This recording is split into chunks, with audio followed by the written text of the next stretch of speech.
नमस्कार दोस्तों, मैं प्रवीण कटारिया आप सभी का आपके अपने चैनल में एक बार फिर से स्वागत करता हूं।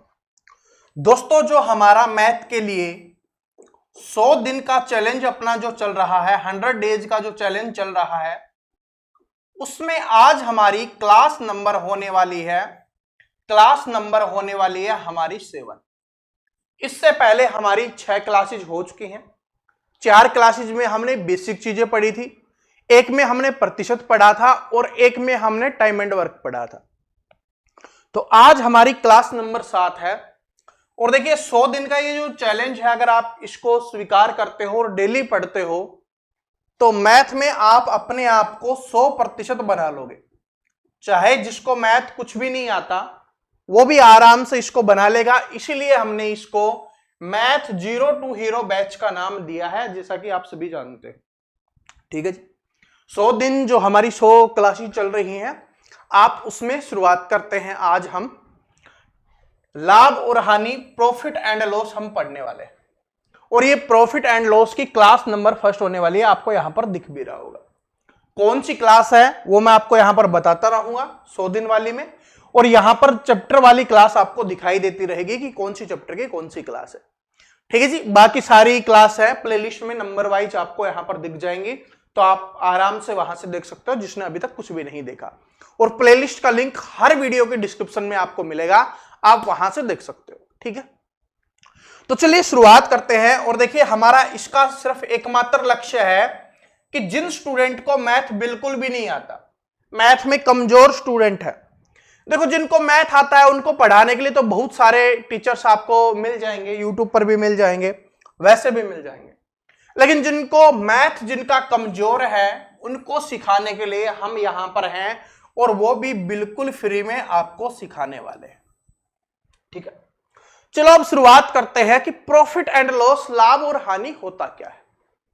लाभ और हानि जानने से पहले हमें कुछ चीजों के बारे में जानना होगा, तभी हमें पता चलेगा कि कहां से लाभ होगा और कहां से है वो हानि होने वाली है।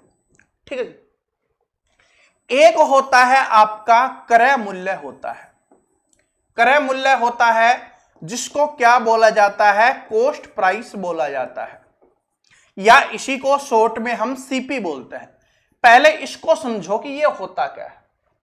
क्रय मूल्य वो मूल्य होता है जिस मूल्य पर किसी वस्तु को खरीदा जाता है। जिस मूल्य पर किसी वस्तु को खरीदा जाता है उसको क्रय मूल्य या कॉस्ट प्राइस बोला जाता है, जिसको हम सीपी भी बोलते हैं। बात समझ में आई। इसी के साथ दूसरा होता है विक्रय मूल्य होता है। विक्रय मूल्य, इसको क्या बोला जाता है, इसको बोला जाता है सेलिंग प्राइस। इसको क्या बोला जाता है, सेलिंग प्राइस, या इसको एसपी बोला जाता है। इसका मतलब यह होता है कि जिस मूल्य पर वस्तु को बेचा जाए, या इसी को हम बिक्री मूल्य भी बोल सकते हैं। बिक्री मूल्य, ठीक है, इसको क्या बोल सकता है, बिक्री मूल्य भी बोल सकता है। और इसको हम जिस मूल्य पर खरीद रहे हैं उसको खरीद मूल्य भी बोला जाता है। बात समझ में आ गई, इन दोनों में डिफरेंस पता चल गया। जैसे ये रिमोट है, ये मैंने खरीदा, तो ये खरीदा है तो ये क्या हो जाएगा, जितने रुपए में मैंने खरीदा वो इसका क्रय मूल्य हो जाएगा।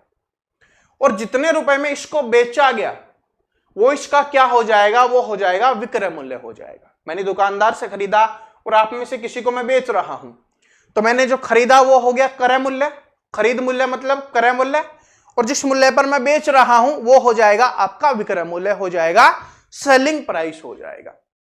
ठीक है, लेकिन जैसे इसके नाम से पता चल रहा है हमें कॉस्ट प्राइस। अगर क्रय मूल्य जिस मूल्य पर हमने खरीदा, मान लो ये जो आपको बोर्ड दिख रहा है, ये हम कोई दुकान पे गए या शॉपिंग मॉल पे, जहां से भी हमने इसको खरीद लिया, तो वो इसका क्रय मूल्य हो गया।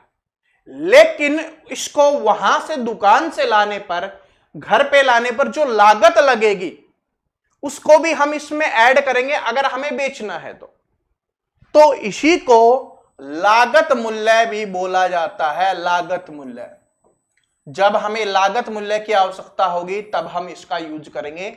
समझ में आ गया। लागत मूल्य कहां से होगा कि भाई जितने में खरीदा और उसको घर पे लाने में या उसको सही करवाने में, सुधराने में जितना भी और खर्चा आएगा उसको भी इसमें ऐड कर देते हैं तो वो आपका लागत मूल्य बन जाता है। समझ में आ गया? एक होता है आपका मार्किंग प्राइस। क्या होता है? मार्किंग प्राइस होता है, जिसको हिंदी में क्या बोला जाता है? अंकित मूल्य बोला जाता है। ठीक है, अंकित मूल्य। इसका मतलब होता है कि कोई वस्तु के ऊपर जितना अंकित किया हुआ हो उसको हम बोला जाएगा अंकित मूल्य या मार्किंग प्राइस। जैसे आपने देखा होगा, कुछ अगर खरीदते हो तो उस पर लिखा हुआ होता है कि ये 10,000 की चीज है, लेकिन वो फिर आपको 10,000 की नहीं मिलती, कम में भी मिल जाती है, या जितना लिखा हुआ होता है उतने में भी मिल जाती है। अरे पार्ले जी हम सभी ने खाया है ना, तो उस पर लिखा हुआ होता है ना 5 रुपए, वो क्या हो गया? उसका मार्किंग प्राइस हो गया। ठीक है, और हमें 5 में ही मिल रहा है तो वो क्या हो जाएगा? उसका लागत मूल्य हमारे लिए हो जाएगा, अंकित मूल्य हमारे लिए हो जाएगा, और क्रय मूल्य भी हमारे लिए हो जाएगा। ठीक है, ये सारी चीजें समझ गए। प्राइस के बारे में आप सभी समझ गए अब कि किसको क्या बोला जाता है, क्योंकि ये क्वेश्चंस को सोल्व करने में हमारे काम आने वाला है। ऐसा नहीं जो ये अभी सिखा रहा हूं सिर्फ पहली क्लास में काम आएगा, ये पूरा लाभ और हानि हम पढ़ेंगे ना, उसमें आपके काम आने वाला है। इसीलिए ये क्या है? ये आपकी बेसिक क्लास है, इसमें हम बेसिक चीजें सीख रहे होंगे। ये आपकी, ये समझ लो, नींव डाली जा रही है, और अगर आपकी नींव जितनी ज्यादा मजबूत होगी उतने ही ज्यादा मजबूत बिल्डिंग बनने वाली है। ठीक है, उतनी ही मजबूत इमारत बनने वाली है। अब देखो, अब आपने देखा होगा लाभ। अभी हमने लाभ और हानि की बात की थी, तो मेन मुद्दा तो आके यहीं पे अटकता है कि भाई या तो लाभ होगा या हानि होगी। तो लाभ कब होता है? तो लाभ को क्या बोला जाता है? इसको बोला जाता है प्रॉफिट बोला जाता है। ठीक है जी, लाभ को प्रॉफिट। प्रॉफिट कब होगा? लाभ कब होगा? लाभ का सिंपल भाषा में मैं आपको अर्थ बताऊं तो इसका अर्थ होता है फायदा। इसका अर्थ क्या होता है? फायदा होता है। तो फायदा हमें कब होगा? जब किसी वस्तु को हम कम में खरीदें और ज्यादा में बेचें। जैसे मैंने यहां पर रिमोट की बात की थी, मान लो कि अगर मैंने ये 100 रुपए में खरीदा और इसको 150 रुपए में बेचूंगा, तभी मेरे को फायदा होगा। मतलब कम में मैंने खरीदा और ज्यादा में बेचा, तब मुझे लाभ हुआ।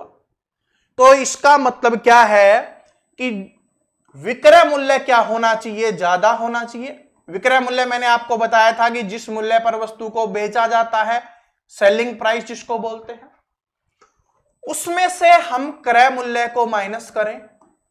क्रय मूल्य को माइनस करें मतलब जितने में हमने बेचा है और जितने में हमने खरीदा है उसको माइनस कर दो। जितने में बेचा है उसमें से जितने में से खरीदा है उसको माइनस कर देंगे तो हमारे पास क्या निकल के आ जाएगा? हमारा प्रॉफिट निकल के आ जाएगा, हमारा लाभ निकल के आ जाएगा। क्या ये बात समझ में आई? ज्यादा में बेच रहे हैं ना, तो ज्यादा में बेच रहे तो हमें लाभ होगा, ये बात पता चल गई कि फायदा होगा। इतने तो समझदार होना आप भाई कि भाई जिस वस्तु को 100 में खरीदा और 150 में बेचा, मतलब ज्यादा में बेचा गया। ज्यादा में बेचा गया तो क्या हो गया? प्रॉफिट हो गया, लाभ हो गया, फायदा हो गया। तो फिर निकालना है हमें कितना लाभ या कितना फायदा हुआ। तो जितने में बेचा उसको लिखेंगे। जैसे मैंने आपको बताया था कि 150 में बेचा है तो 150 माइनस में कितने में खरीदा था हमने? 100 में, और कितने रुपए का हमें यहां पर फायदा हुआ? 50 रुपए का हमें यहां पर फायदा।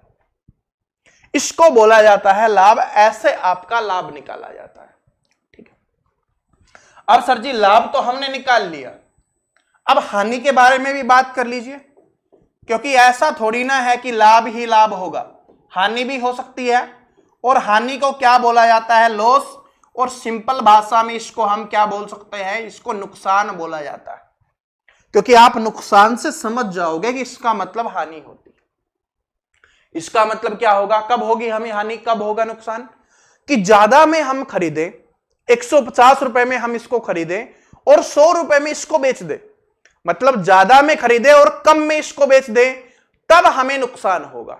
कितना नुकसान हुआ ये कैसे पता करेंगे? कि ज्यादा में खरीदा है तो उसको पहले लिखेंगे क्रय मूल्य, क्योंकि इस बार क्या होगा? क्रय मूल्य ज्यादा होगा, और इसमें माइनस करेंगे हम विक्रय मूल्य, कि ज्यादा में हमने खरीदा था, कम में हमने बेचा था।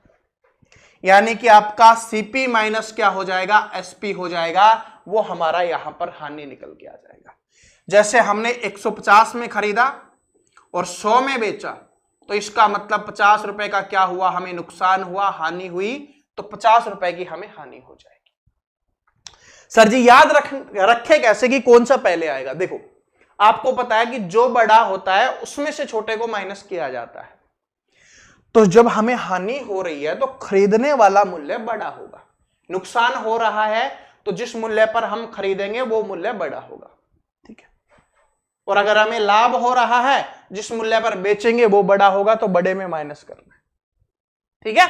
सिंपल लॉजिक भी मैंने आपको बता दिया, लेकिन ये आपके काम आएगा। लेकिन ज्यादातर आपसे पूछेगा लाभ प्रतिशत बताइए, हानि प्रतिशत बताइए। तो उसके लिए क्या करते हैं, लाभ प्रतिशत का क्या फॉर्मूला होता है? लाभ प्रतिशत निकालने का हमें फॉर्मूला होता है सिंपल। लाभ निकालना आप सीख गए, मैंने आपको बताया था कि कैसे निकालना है। तो जितने का लाभ हुआ है उसको हम ऊपर लिखेंगे, जितने का हमें क्या हुआ है, लाभ हुआ है, उसको हमें क्या लिखना है, ऊपर लिखना है।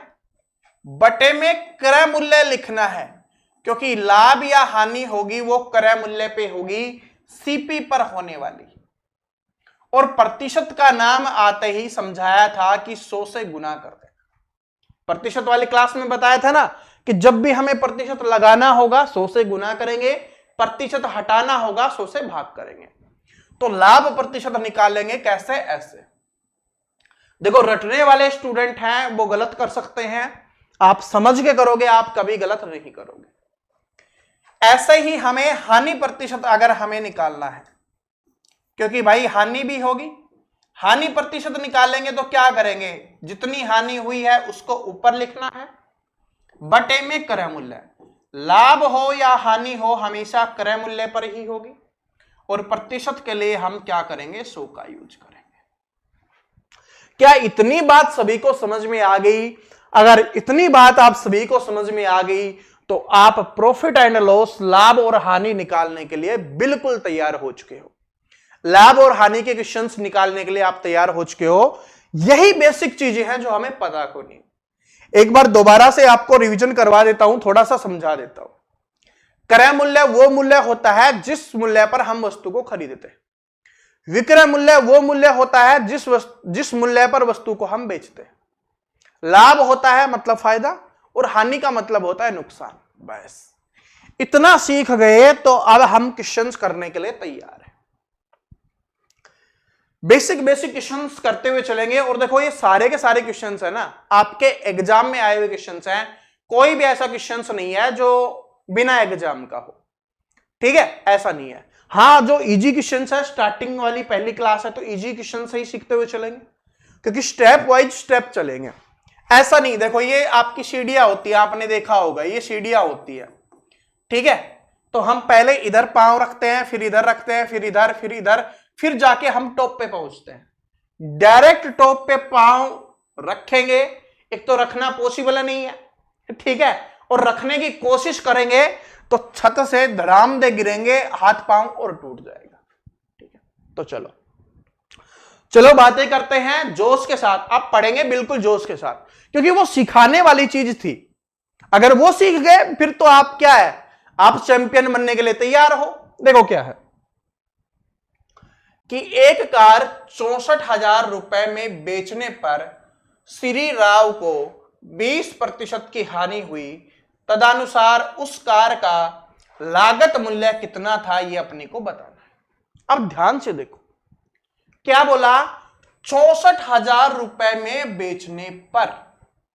इसका मतलब हुआ, बेचने का मतलब क्या हुआ, यहां पर किसकी बात कर रहा है, ये बात कर रहा है हमारे सामने विक्रय मूल्य की बात कर रहा है। मूल्य को अब मैं ऐसे ही लिखूंगा, ठीक है, शॉर्ट में ही।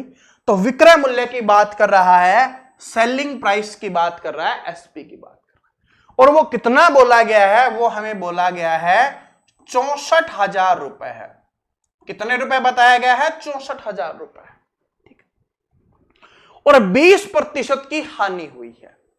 हानि हुई है इसका मतलब क्या हुआ कि क्रय मूल्य ज्यादा होगा। क्या हुआ, इसको लॉस हुआ है। इसको क्या हुआ है, हानि हुई है। और वो कितने प्रतिशत की बोला गया है, 20% की बोला गया है। अब जो मैं आपको बात सिखाने वाला हूं इसको ध्यान से समझना।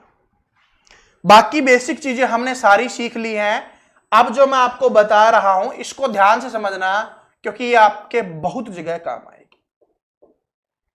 जब भी हमारे कोई हानि होगी, हानि हो रही है, ठीक है, तो सबसे पहले इस चीज को समझो कि कोई भी वस्तु होती है उसका मूल्य क्या होता है, 100% होता है। कोई भी वस्तु है ना, चाहे वो खरीदी जा रही है, चाहे वो बेची जा रही है, कुछ भी किया जा रहा है, उसका जो मूल्य होता है वो 100% होता है। जैसे विक्रय मूल्य की बात की है तो विक्रय मूल्य में ये 100% है, ठीक है, ये विक्रय मूल्य का 100% है। तो इसका मतलब समझ रहे हो ना कि किसी भी वस्तु का जो मूल्य होगा वो 100% होगा। उसमें से 20% की हानि हो रही है, इसका मतलब 100% तो उसका मूल्य था, उसमें से 20% हानि मतलब कमी, मतलब नुकसान हो रहा है। तो इसका मतलब क्या हुआ कि उस वस्तु को 80% में बेचा गया। क्या इस बात को समझे, इस चीज को समझो। लाभ होता है तो फायदा होगा तो जोड़ते हैं, हानि होती है, नुकसान होता है तो घटाते हैं। क्योंकि हानि का मतलब होता है जो मूल्य था उसमें से कम करके बेचा गया है, लाभ का मतलब है कि जो मूल्य था उसमें से ज्यादा करके बेचा गया है, फायदा करके बेचा गया है, जोड़ के बेचा गया। तो इसका मतलब समझे कि भाई 100% मूल्य था, 20% की हानि हुई है, इसका मतलब वस्तु को कितने में बेचा गया है, 80% में बेचा। और यहां पर बेचने का मूल्य कितना दिया गया है हमें, 64,000। इसका मतलब जो 64,000 है वो किसका मान हो गया, ये सब बात समझ गए ना आप। तो इसका मतलब क्या हुआ, 64,000 किसका मान हो गया, 80% का मान हो गया। 80% का मान कितना हो गया, 64,000 हो गया। टेंशन मत लो, इसके दूसरे तरीके से भी मैं आपको समझाऊंगा, आप उससे करना चाहो उससे भी कर सकते हो। 80% का मान हो गया 64,000, 1% का मान हो जाएगा, इसके बटे में हम 80 लिख देंगे, ये वाला इधर आ जाएगा। हमें बताना क्या है, देखो क्या है, उस कार का लागत मूल्य कितना था। लागत मूल्य पूछे या क्रय मूल्य पूछे, ठीक है, वो क्या होगा, 100% होगा। तो इसका मतलब हमें 100% का मान निकालना है। तो 100% का मान निकालना है तो इधर गुना में 100 हो जाएगा। काट दो आप जो कट रहा है, ठीक है, 0 से 0 कट गया, अंठे अंठे 64, 800 पे कट गया। तो 800 गुना 100, तो 800 के आगे 2 0 लगा दो, कितना हो जाएगा, 80,000 रुपए हो जाएगा उसका लागत मूल्य। तो ऑप्शन नंबर सी क्या हो जाएगा हमारा, यहां पे करेक्ट आंसर हो जाएगा ऑप्शन नंबर सी। ये बिल्कुल बेसिक से मैंने आपको समझाया है, ये बिल्कुल बेसिक तरीका है जो आपके हर जगह काम आने वाला है। जो चीज मैंने आपको सिखाई है कि जब भी हानि होगी तो इसका मतलब है कि मूल्य में से वो कमी हो रही है। अगर 20% की हानि हो रही है तो 20% की कमी हो रही है, ठीक है, 30% की हानि हो रही है, 30% की कमी हो रही है। लाभ होगा तो उतना ही फायदा होगा। 20% का लाभ है तो 100 में 20 जोड़ दो, 120 उसका मूल्य हो गया, ठीक है। दूसरा, ये तरीका तो बिल्कुल बेसिक था, सिंपल था, बिल्कुल बेसिक मैंने आपको समझा दिया है। और मैंने प्रतिशत वाली क्लास समझाई थी, उसमें आपको फ्रैक्शन बताया था, भिन्न के रूप में आपको बताया था। तो 20% की हानि हो रही है, इसका मतलब क्या है, 20% का मान क्या होता है आपको बताया था, इसका मतलब होता है 1/5। 1/5, 1/5 का मतलब है कि किसी वस्तु का मूल्य है ना वो 5 है, किसी वस्तु का मूल्य क्या हो गया, 5 हो गया। और ये ऊपर वाली क्या है, हानि की बात हो रही है, तो हानि हो रही है, मूल्य 5 है, उसमें 1 की हानि हो रही है, इसका मतलब वस्तु को कितने में बेचा जा रहा है, 4 में बेचा जा रहा है। इस बात को समझे। अरे 20% का मान 1/5 बताया था, नीचे वाला होगा क्या बताया था, टोटल। तो टोटल क्या होता है, क्रय मूल्य होता है, लागत मूल्य होता है। तो ये आपका क्रय मूल्य हो गया 5, इसमें से 1 की हानि हो रही है, तो इसका मतलब वस्तु को कितने में बेचा गया, 4 में, क्योंकि 5 में से 1 माइनस करेंगे तो कितना आता है, 4 आता है। कितने में बेचा गया, 4 में। यहां पर बताया गया कि कितने में बेचा गया है, 64,000 में। तो इसका मतलब 4 का मान कितना हो गया आपका, 64,000 हो गया। 1 का मान निकालोगे, बटे में 4 कर दो, क्रय मूल्य निकालना है, 5 का मान निकालना है तो 5 का, इसको काटोगे 16,000 पे हो जाएगा, क्योंकि 16 चौके 64 होता है, और 16 पंजे क्या हो गया 80, 80 के आगे 3 जीरो लगा दो, 80,000 रुपए क्या हो जाएगा आपका आंसर हो जाएगा। ये दोनों तरीके मैंने आपको बताए हैं, जो भी आपको अच्छा लगे आप उससे कर सकते हो। ठीक है, ये प्रतिशत वाली क्लास जिसने देखी होगी उसको अच्छे समझ में आया होगा। जिसने प्रतिशत वाली क्लास नहीं देखी सबसे पहले वो देखो, क्योंकि वो आपके हर चैप्टर में काम आने वाली है, वो प्लेलिस्ट में आपको मिल जाएगी, आप उसको देख लेना। तो बात सभी को समझ में आ गई आराम से कैसे करना है। चलो, 2 तरीके मैंने आपको बताए हैं, दोनों में जो भी आपको अच्छा लगे आप कर सकते हो। अगला क्वेश्चन देखिए क्या है कि 300 रुपए के 100 सेव खरीदे गए। ठीक है, जल्दबाजी मत करना, आराम से पहले क्वेश्चंस को पढ़ो। मैथ को सोल्व करने का सबसे आसान और सबसे बेहतरीन तरीका ये होता है, पहले क्वेश्चंस को पढ़ो, समझो कि इसमें हमें करना क्या है, हमसे पूछा क्या गया है, फिर आराम से निकल जाएगा। कि 300 रुपए के 100 सेव खरीदे गए, उनमें से 4 सेव सड़े हुए थे। तो सबसे पहले देखो 100 सेव खरीदे थे, रुपए को एक साइड में छोड़ते हैं, अभी 100 सेव खरीदे थे, उसमें से 4 सेव सड़े हुए निकल गए, तो 4 माइनस कर दो, कितने बच गए? अब सही सेव अपने पास 96 बच गए। शेष को 50 रुपए प्रति दर्जन पर बेच दिया गया, तो निव्वल लाभ कितना है ये अपने को बताना है। इसका मतलब जो 4 खराब थे उनको तो फेंक दिया गया, क्योंकि खराब को कौन खरीदेगा? कोई नहीं खरीदेगा, उसकी वजह से और सही वाले और खराब हो जाएंगे। ठीक है, तो उनको फेंक दिया गया, तो अब उनके पास 96 सेव बचे, और हर सेव को शेष जितने भी बचे उनको 50 रुपए प्रति दर्जन के हिसाब से बेच दिया। आपको एक बात पता होगी कि एक दर्जन में कितना होता है, एक दर्जन में 12 वस्तुएं होती हैं, तो यहां पर सेव की बात की जा रही है, तो 12 सेव। लेकिन हमारे पास टोटल सेव कितने हैं भाई? 96 हैं, एक दर्जन में 12 होते हैं, तो हमारे पास 12 अंठे 96, यानी कि कितने दर्जन सेव हो गए? 8 दर्जन सेव हमारे पास हो जाएंगे। क्या इतनी बात समझ में आ गई भाई? 100 थे, 4 खराब हो गए, 96 बचे। अब दर्जन की बात कर रहा है कि दर्जन के हिसाब से बेच रहा है, तो इसकी में बनाएंगे कि कितनी दर्जन होते हैं, तो 12 से भाग दिया, तो 8 दर्जन हमारे पास आ गया कि 8 दर्जन। और एक दर्जन को कितने में बेच रहा है? 50 रुपए प्रति दर्जन के हिसाब से। तो 8 दर्जन है, एक दर्जन 50 रुपए की बिक रही है, तो 8 दर्जन कितने रुपए में बिक जाएगी भाई? 400 रुपए में बिक जाएगी। कितने में बिक जाएगी? 400 रुपए में। तो हमसे लाभ पूछा है, लाभ कैसे निकालते हैं? जितने में बेचा उसमें से जितने में खरीदा उसको माइनस कर दो। बेचा कितने में? 400 में। 400 रुपए में बेचा, खरीदा कितने में था? 300 रुपए में। लाभ कितने का हुआ? 100 रुपए का। यहां पर रुपए में ही पूछा है, प्रतिशत में नहीं पूछा, तो जिसमें पूछेगा उसी में निकालेंगे। ऐसा नहीं कि सिंपल पूछा हो, रुपए में पूछा हो और हम प्रतिशत में निकालने की कोशिश करें, नहीं, हमें वो कोशिश करनी ही नहीं जो हमें कुछ करना ही नहीं, जो पूछा ही नहीं है। तो आराम से निकल गया। बताओ, बड़ा सिंपल क्वेश्चन था। ऐसे क्वेश्चन बार बार एग्जाम्स में आते हैं। ठीक है, इनका लेवल थोड़ा थोड़ा बढ़ता हुआ जाता है, जैसे क्लास हम आगे पढ़ते हुए चलेंगे ना, तो क्वेश्चंस का लेवल जैसे आगे बढ़ता हुआ चलेगा वैसे ही, लेकिन निकलेंगे सारे ऐसे ही और क्वेश्चंस आएंगे भी ऐसे ही। अगला क्वेश्चन देखो, ये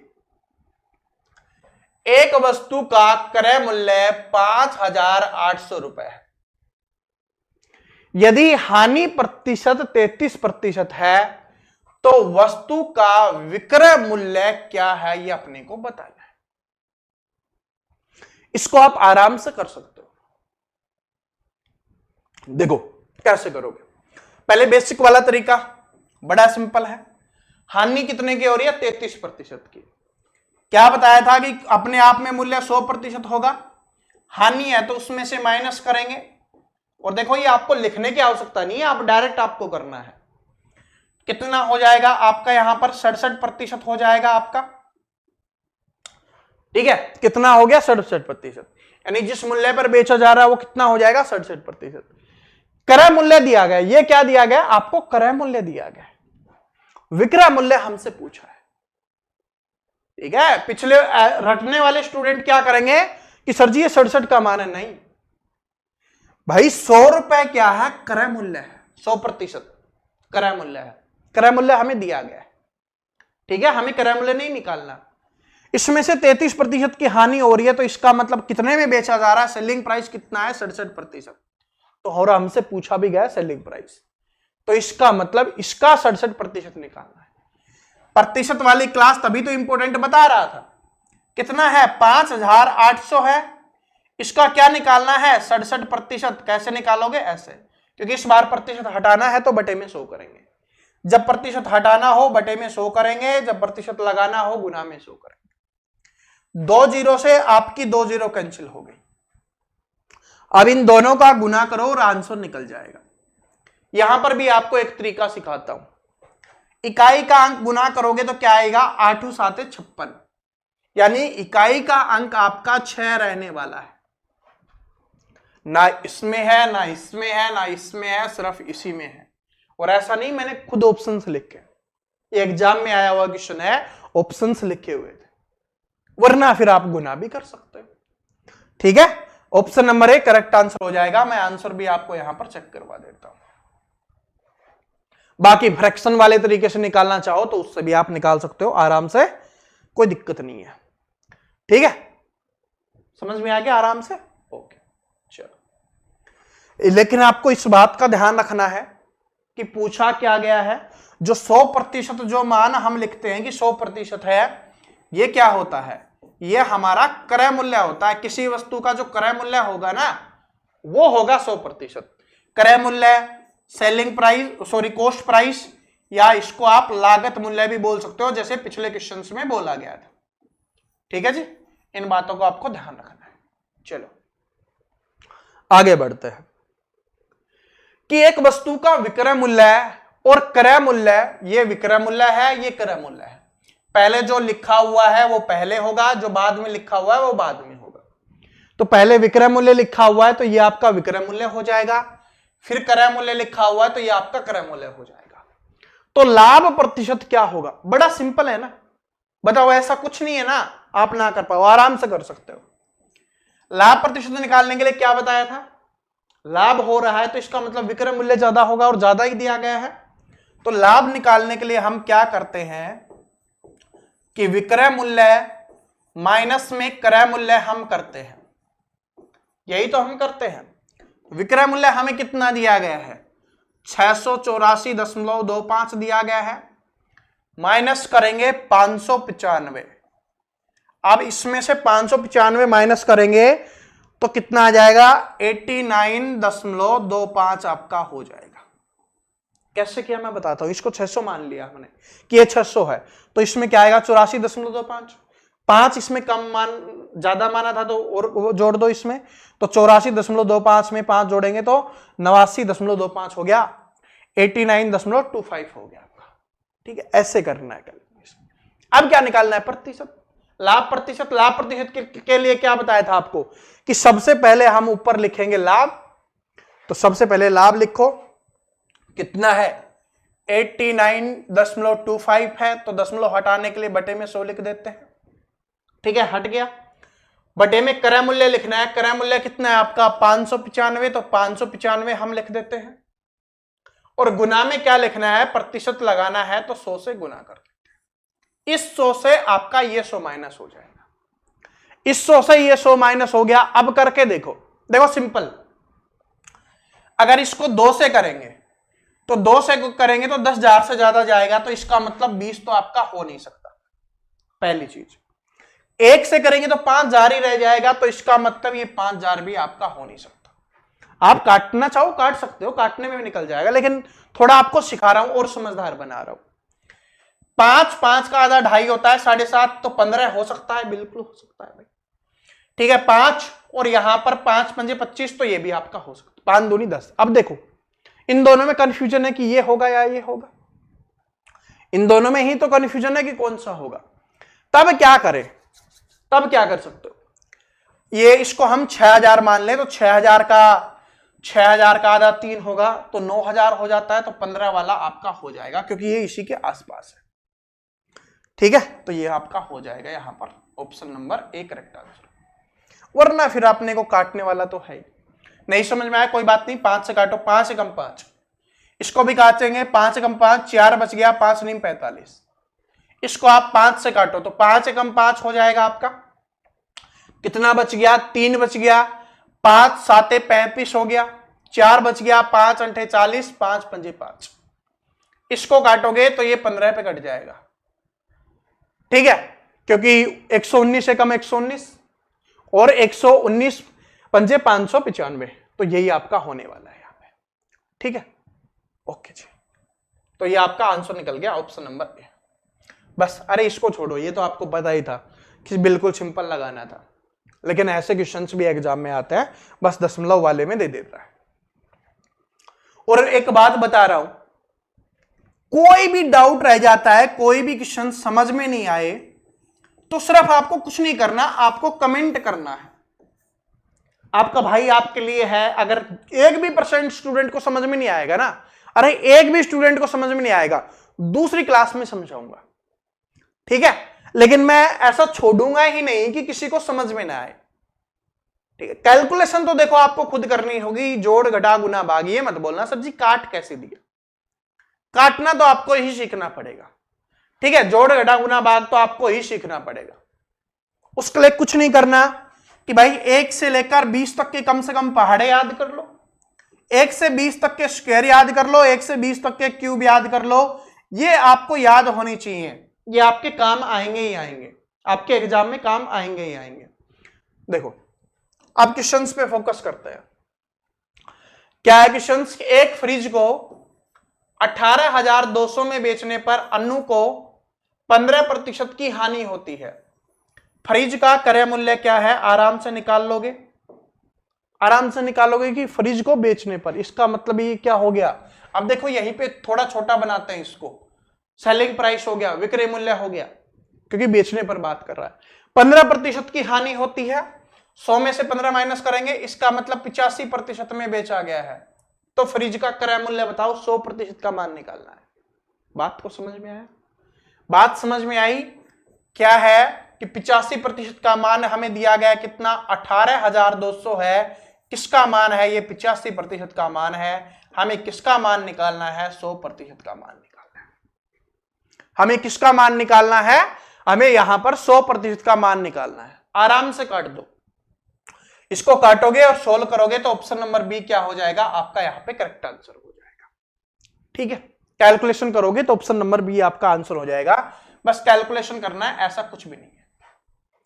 दूसरा, अगर आप, ये तो बेसिक था, ठीक है, लेकिन फ्रैक्शन वाले में, 15%, देखो जो स्टूडेंट नहीं देखा मैं आपको बताता हूं कैसे बनाते हैं फ्रैक्शन, कि 15/100 है, 5 से काटा, 5 दिए 15 और 5 से काटेंगे 20, इसका मतलब क्या हुआ? 3/20 है, हानि 3/20 हो रही है, ये क्रय मूल्य हो गया, ये क्या हो जाएगा? आपका क्रय मूल्य हो जाएगा। 3 की हानि हो रही है तो सेलिंग प्राइस कितना हो जाएगा? 3 इसमें माइनस कर दो, 17, तो इसका मतलब ये वाला किसका मान हो जाएगा? 17 का। तो अब तो आराम से कर लोगे, अरे 182 18,200 है, ये 17 का मान है, हमें किसका मान निकालना है? 20 का मान निकालना। ये कहीं से नहीं आया, यहीं से आता है। 5 से काटोगे तो 17 पंजे 85, 5 से काटोगे 20 पे, ये ऐसे ही होता है, ठीक है। बस इसको कैलकुलेट करना है, भाग देना है, आंसर आपका यही निकल जाएगा। समझ में आ गया? दोनों से करना चाहो, किसी से भी आप कर सकते हो, आपका मन होना चाहिए कि मुझे ऐसे करना है या ऐसे करना है। जब बिल्कुल सिंपल वाले होंगे ना, 5 हो गया, 10 हो गया, 15 हो गया, सॉरी 5 हो गया, 10 हो गया, 20 हो गया, 30 हो गया, ठीक है, 40 हो गया, 50 हो गया, उनमें निकालना है ना, फ्रैक्शन वाले में बहुत आसान है, बाकी तो फिर सेम ही रहता, ज्यादा फर्क नहीं पड़ता, फिर किसी से भी निकाल लो। कि किसी वस्तु को 1,500 में बेचने पर प्राप्त लाभ उस वस्तु को 1,350 में बेचने पर प्राप्त लाभ का 2 गुना है, तो वस्तु का क्रय मूल्य ज्ञात कीजिए। क्वेश्चंस को ध्यान से पढ़ो, और ऐसे क्वेश्चंस है ना आपके एग्जाम्स में बार बार रिपीट होते हैं, सेम टाइप, कुछ भी चेंज नहीं होता। देखो ध्यान से देखो, क्या है कि 1,500 में बेचने पर प्राप्त लाभ, इसका मतलब एक सेलिंग प्राइस कितना है? 1,500 रुपए है, इस पे बेचने पर जितना हमें प्रॉफिट हो रहा है उसके बाद बोला है कि 1350 में बेचने पर, दूसरा सेलिंग प्राइस बोला है 1350 कि 1350 रुपए में बेचने पर प्राप्त लाभ का 2 गुना है, तो इधर 2 गुना है। इसका मतलब इधर x प्रॉफिट हो रहा है तो इधर क्या हो जाएगा आपका 2x प्रॉफिट हो जाएगा, समझाने के लिए कि भाई इसमें जितना प्रॉफिट हो रहा है इससे दुगुना इधर हो रहा है। तो इन दोनों के बीच का अंतर कितने का है, x का अंतर है। कितने का अंतर है, x का। और इन दोनों के बीच का अंतर हम देखें तो वो कितने का हो जाएगा, वो 150 का हो जाएगा। कैसे कि भाई 1500 में से 1350 अगर हम माइनस करेंगे तो कितने का अंतर आएगा, 150 का। तो यहां पर अंतर x का, यहां पर अंतर 150 का। इसका मतलब x का मान हमारा कितना आ गया, 150 आ गया। हमसे पूछा क्या है, क्रय मूल्य। तो इसमें तो सिर्फ एक ही x है। क्रय मूल्य क्या होता है कि आपका जो विक्रय मूल्य होता है, जो आपका सेलिंग प्राइस होता है, उसमें से अगर हम प्रॉफिट माइनस कर दें तो हमारा क्या आ जाएगा, हमारा कॉस्ट प्राइस आ जाएगा। तो सेलिंग प्राइस कितना, 1350, प्रॉफिट कितने का 150, तो कितना आ जाएगा आपका 1200 रुपए आपका क्या हो जाएगा, कॉस्ट प्राइस आ जाएगा, क्रय मूल्य आ जाएगा 1200 रुपए। ऑप्शन नंबर बी क्या हो जाएगा हमारा यहां पे करेक्ट आंसर हो जाएगा। समझ में आया या नहीं आया है, नहीं समझ में आया किसी को तो कोई डाउट है तो मैं आपको बताता हूं। देखो लाभ की बात हो रही है, लाभ हमने लिखा था कि लाभ कैसे निकालेंगे, लाभ निकालेंगे हम विक्रय मूल्य माइनस में क्रय मूल्य, तभी हमें लाभ होगा, क्योंकि ये बड़ा होना चाहिए, यानी सेलिंग प्राइस माइनस में कॉस्ट प्राइस, तभी हमारा क्या निकल के आएगा, प्रॉफिट निकल के आता है। यही था, लेकिन इस बार हमें कॉस्ट प्राइस निकालना है, ये वाला निकालना है। तो ये वाला निकालना है तो इसको इधर ले आएंगे, तो ये सीपी इधर आ जाएगा, उधर क्या है एसपी है, माइनस में क्या हो जाएगा आपका प्रॉफिट हो जाएगा। तो इसका मतलब सीपी अगर हमें निकालना था तो एसपी माइनस प्रॉफिट हमें करना था, तो एसपी था हमारा 1350 और इसमें से 150 माइनस किया 1200। अब कुछ स्टूडेंट बोलेंगे सर जी इसमें भी तो कर सकते हैं, बिल्कुल कर सकते हो। एक्स का मान कितना आया 150, 2x का मान कितना हो जाएगा 300 रुपए, तो इसमें से 300 रुपए माइनस कर लो तो भी आपका निकल के आ जाएगा, वो कितना हो जाएगा 1200 रुपए, तो भी आपका आंसर सेम रहने वाला है, आंसर चेंज नहीं होगा। ठीक है, बात समझ में आ गई आपको, आराम से हमने निकाल दिया। अब कुछ भी आपसे पूछ ले तो आप आराम से इसमें कर सकते हो। समझ में आ गया कैसे किया, ठीक है, क्योंकि इससे दुगना लाभ हो रहा था तो इधर x हो रहा है तो इधर 2x हो जाएगा, दोनों के बीच का अंतर x, दोनों के बीच का अंतर 150, तो x का मान 150, ऐसे हमने इसको निकाला है। ठीक है जी, तो ये वाला क्वेश्चन आपका होमवर्क क्वेश्चन है, पहली क्लास थी इसलिए बेसिक क्लास है तो इसको थोड़ा छोटा ही रख रहे हैं ताकि आप एक बार सीख जाओ। फिर उसके बाद है आपको अगली क्लास में हम बहुत सारे क्वेश्चंस करेंगे, क्योंकि इसके जितने भी टाइप्स आपसे पूछी जा सकती है ना, जितनी भी टाइप्स इस चैप्टर से आपसे पूछी जा सकती हैं उन सभी टाइप्स को हम करने वाले हैं। तो ये आपका होमवर्क क्वेश्चन है, इसका आंसर आपको खुद करना है, कमेंट में करना है, वीडियो को रोकिए और कमेंट करके आप इसका आंसर बताइए। जिसको नहीं आता कोई दिक्कत नहीं है, लेकिन ऐसा होगा नहीं कि आपको ना आए, और नहीं आता तो कल वाले क्लास में मैं आपको ये समझा दूंगा। ठीक है, क्योंकि मेरा काम है आपको सिखाने का, बाकी काम आप खुद कर लेना। यहां तक क्लास देखने के लिए बहुत बहुत धन्यवाद। क्लास कैसी लगी ये कमेंट करके जरूर बता देना। ठीक है, बाकी आप कुछ करो ना करो, लाइक शेयर सब्सक्राइब करो या ना करो, कमेंट करके ये बता देना कि आपको क्लास कैसी लगी, आपको समझ में आया या नहीं आया ये जरूर बता देना। और डेली आ जाया करो, डेली आपके लिए क्लास आ रही है। Thank you so much.